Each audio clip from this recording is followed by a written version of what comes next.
Hi guys and welcome back. So today I'm going to be showing you how to make a rainbow cake. Let's begin.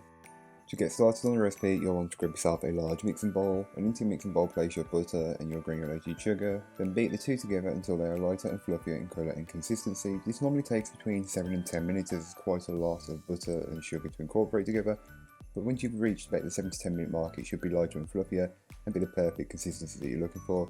You can then go ahead and add in your eggs, roughly one at a time, beating well in between each addition. If you add too much of the egg at one time, it'll scramble the mixture and it may ruin it and you may have to start over, so to prevent the wastage, add it a little at a time.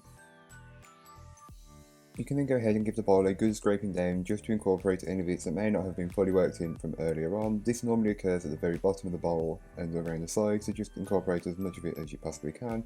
Then you can go ahead and add in your dry ingredients, passing them through a sieve first just to remove any lumps that may be in the dry mixture, as sometimes flour can be a little bit lumpy. As you can tell, I had some lumps in mine, but it's completely fine. Just discard the lumps and then you can start to incorporate it. Start on a low speed, working your way up to a medium high speed until the flour is fully incorporated.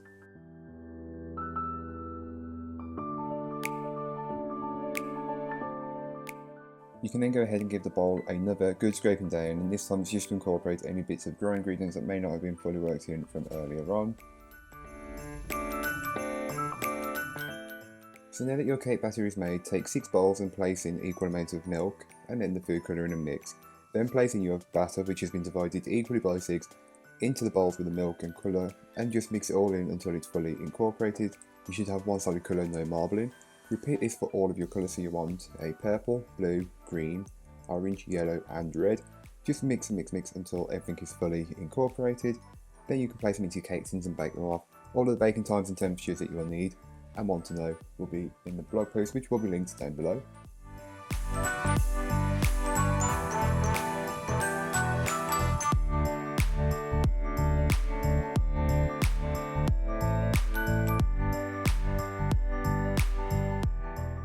So while your cake's in the oven baking, you can go ahead and get on with the buttercream, which is really easy to make. Grab yourself a large mixing bowl and place in your butter and beat on its own for between 5 and 7 minutes until it's lighter and fluffy in colour and consistency.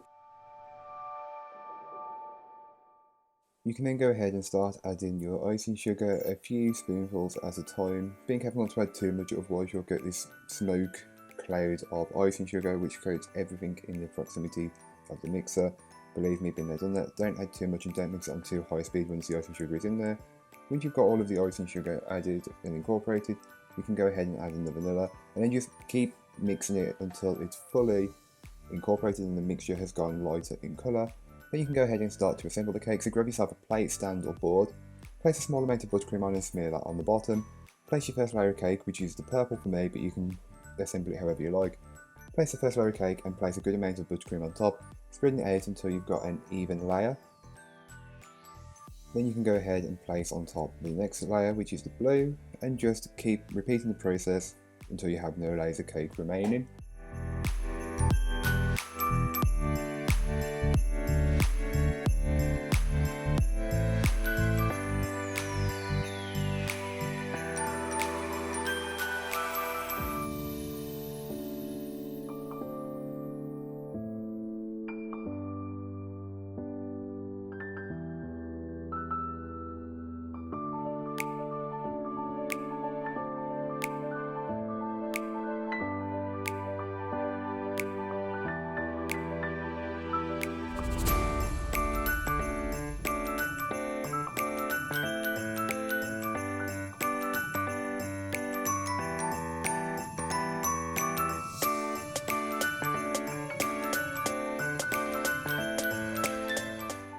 Once you've got your cake stacked, you can go ahead and apply a thin layer of buttercream onto the cake, which is better known as a crumb coat. Because this has got multicolours and it is a bit of a crumblier cake, seeing as it's a sponge cake, you may need to apply a crumb coat, which is just a thin layer of buttercream to lock in all of those pesky crumbs so they won't ruin your final coat of buttercream. Chill in the fridge for around half an hour until firm. Then you can go ahead and start applying the final coat. I made more buttercream. I only made a small amount just for the video to show you, but I made a bigger batch later on. For your final coat, you want to get as much on there because you will scrape the majority of it off. If you want to now set some aside into a piping bag fitted with a nozzle of your choice, which will be used later on for the rosettes.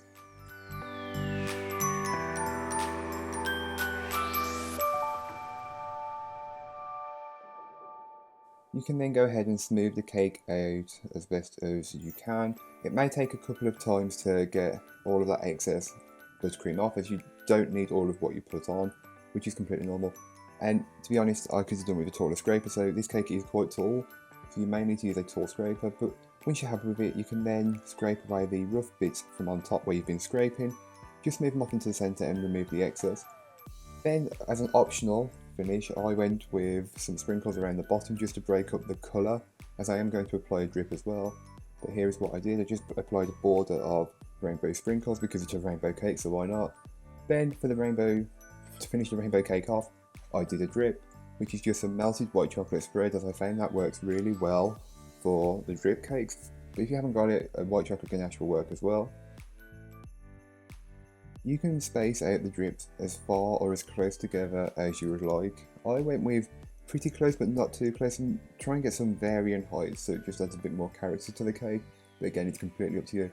And if you really wanted to, you could colour the chocolate or the ganache and do a rainbow drip. You could really do that, but I thought there's enough rainbow on this cake for today.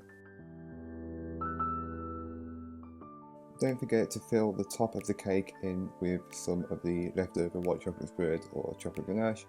Let that firm up, and then you can take your buttercream and just pipe rosettes around the edge of the cake. You can pipe as many or as few as you'd like. I just filled the cake with them on top, and then in the centre there's a little gap, so I filled it with some more rainbow sprinkles and chilled in the fridge for around an hour until it was completely firm. Then this was the following day. I just cut into it to show you what the cake looked like. Doesn't look like much from the outside, but then when you cut into it, you've got those 6 layers of brightly coloured sponge cake. What's not to like? So thank you so much for watching, I hope you enjoyed. If you did, don't forget to like, comment and subscribe for more from me, and I'll be back again soon with another recipe, so join me then. In the meanwhile, don't forget to check out the description. There'll be a link to my recipe, link to my blog, and links to all my social media, so don't forget to go and follow me over on them, check out my blog and make this recipe. But that's all for today, I hope you enjoyed. Bye guys.